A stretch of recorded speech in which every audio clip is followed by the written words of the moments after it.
Hello Newcastle fans, CV, welcome to the review of Norwich City 2, Newcastle United 2, a very entertaining game at Carrow Road. I surprised Sky, the company that I work for, didn't pick this up and put it on a live game. It's one of the biggest games of the season without a shadow of a doubt. So, what a busy day. Come out in the game in a moment. Beating St James's Park today. I'm also back there Friday as well, so there'll be a couple of special videos coming out regarding that. Yeah, so I'm knackered. I've been up about 31 hours now I've been awake for. And I've also been a full 11-hour shift and I've been at the St James's Park, so I'm absolutely knackered. Highlights of the game are also on the channel as well. So let's begin what we normally begin. Everybody knows now. We'll start with the lineups and see if there's any surprises. Let's have a look at Norwich then. We'll begin with the home side. So I got the majority of these correct. I believe I got 8 out of 11 correct out of this. So to start with, Ruddy in goal, Whitaker was at right back, Martin and Klosar the two centre backs, Dykes at left back. The two holding was Tete and Howson, and then the three floating behind Jerome were Murphy, Houlihan and Welch as well. Obviously we're seeing Pritchard, Murphy, Jacob Murphy's brother, Lafferty also come on later on in the game. Let's have a look at Newcastle. So, looking at Newcastle's lineup, how many did I get right there? I got 8. So I only got 8 right, I believe. That's right. Yeah, so 8 right. So the ones that didn't get right is Colback, Perez and Mitrovic, because I thought Gale would start with no Gale obviously coming later on. So he went with Darlow in goal, Yedlin right back, Lascelles, Clark in the middle, Dummett on the left, Ritchie on the right, and obviously he was substituted for Atsu later on. Shelvey, Colback, and he was substituted for Diarmi because Rafa tried to go for it. Gouffran on the left. Ayoze Perez, which I was really surprised at him coming in. We'll talk about Perez in a moment. And Alexander Mitrovic, which I did actually thought Dwight Gale would start. So yeah, we'll talk about Ayoze Perez a little bit because obviously he's had a good game. So the game was literally out the firing sticks, 23 seconds in. Jack Colback has a bit of space, about 10 yards from the box. Players in Perez, Norwich defenders all over the place. Great finish from Ayoze Perez, great control, great finish, very technique. So Perez goal, 1-0 up after 23 seconds, absolutely out of the moon. Newcastle are flying. And then I had another chance. Mitrovic was I wouldn't say one-on-one, he was with the defender close, I think it was, and then he shoots and Ruddy saves. Now Ruddy got man of the match for Norwich, and that tells you the story of how the game went. Newcastle dominated all the game. They had 64%, double amount of 64% possession, double amount of shots, or almost triple amount of corners. It was a pretty much very dominant Newcastle going forward. In the last two games, we haven't seen it. Obviously, we'll come on to that in a minute. So then Norwich equalised. It wasn't shortly after. It wasn't that long after that. Norwich were on the counter. Was Jamal Lascelles brought down by Jerome? Was it soft? Make your mind up about that. And then Dummett's not keeping an eye on his man behind him, and then he squares it, and then obviously there's a goal. There's Murphy, which I picked up. He'll be one of the key players to watch out for, and he scored sliding in from close range. And then Norwich scored again, literally 5 minutes. Caldolo, what is Caldolo doing? It's not the first time. We've seen a few mistakes creeping in with Caldolo lately, and if he I don't think his position's under threat yet, but if he continues, I think the next person to be in line will be Rob Elliott lurking in the background.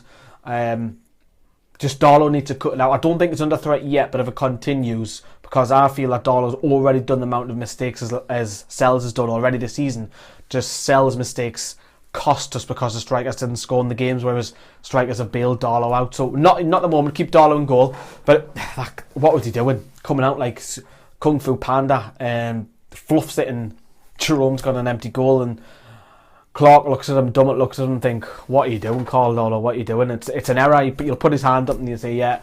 So Newcastle 2-1 down. And everybody was getting a bit restless on Twitter. The negative fans, I can't stand negative fans.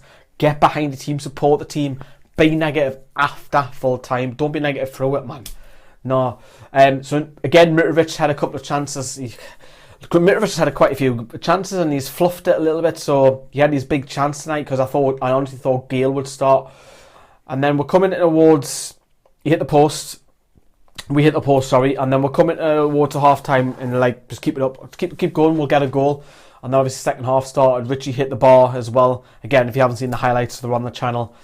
And then it was all pretty much Newcastle. Norwich were obviously just trying to hold out for the win.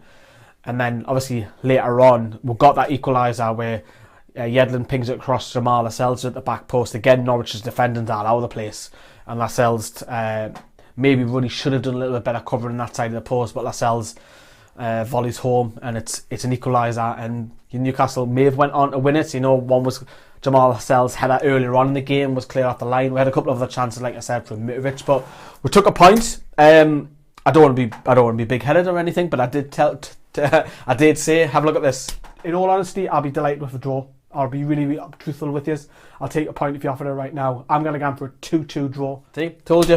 And I also got the reverse fixture right, 4-3 in the home tie as well. So sometimes I get my stuff right, but when I don't, I keep quiet.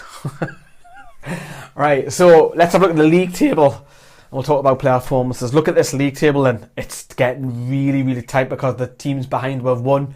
Yes, we've got an extra game in hand on a few of them, but it's getting a bit tighter, and we've got a really, really tough month ahead of us. We've still got to play Brighton yet, which is a big one. Huddersfield is another one as well. We've got Villa on Monday, so we've got some big games this month.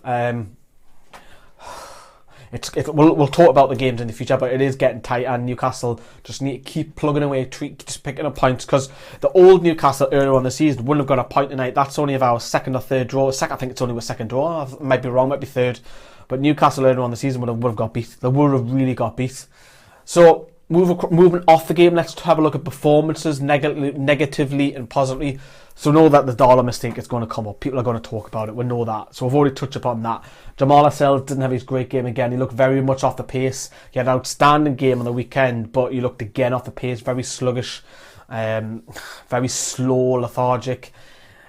And he was giving the ball away as well. And it was just like, this was the Jamal Lascelles before the Wolves game. It was like, what's happened to him? That he was probably the worst player. I have to say, the best player, which surprised me, and I was really shocked at seeing. I genuinely was surprised to see Ayoze Perez in the starting lineup. I thought he wouldn't play him away from home, but you've got to be credit. Perez got a goal and he got an assist. Sorry, it wasn't Yedlin, it was Perez who got the assist earlier on in for the second goal. But you have to say Ayoze Perez is coming. He's got the goal, he's got the assist, he's performed well, he looked bright in spells. I think with Aston Villa on Monday, you might see Perez keep his place because of his performance. I don't understand why Rafa would drop someone who's had a good game. Makes no sense to do that. I know Perez is hit and miss, same as Diame. Look, we've got two players in the number 10 role who are never going to be, out of 10 games, the pair of them aren't going to have 7 out of 10 games, good games, are they? So Perez for me gets some plaudits today. If there's anybody else, of course, let me know in your comments down there below as well. Speaking of Ayoze Perez, here he is speaking on audio, and obviously he's disappointed about the result, of course. Here he is. A terrific game, 2-2. Are you disappointed not to have won the match? Yeah, 100%. Really disappointed. I think we deserved the 3 points, but well, this is football, this can happen, and at least we fought until the end, and we got a point. It's a great match for the fans to watch, lots of excitement, lots of chances. How was it to play in? Yeah, it was quite tough. Both teams did well. We knew the importance of the game. Finally, we got a draw. As I said, disappointed because I think we deserved the 3 points, but we continue going in the fight, and one less game. So that was Ayoze Perez speaking to the BBC Radio straight after the game. So yeah, that's the review. Obviously, got a couple of more videos coming up as well, special videos. So like I said, I'm back at St James's Park on Friday as well. So keep an eye out for some special videos. I'm absolutely wrecked. I need my bed. I'm going to start editing this video, and obviously it'll be out for you. Thank you very much for watching Newcastle Fans TV. Get your comments down there below, and we'll see you later.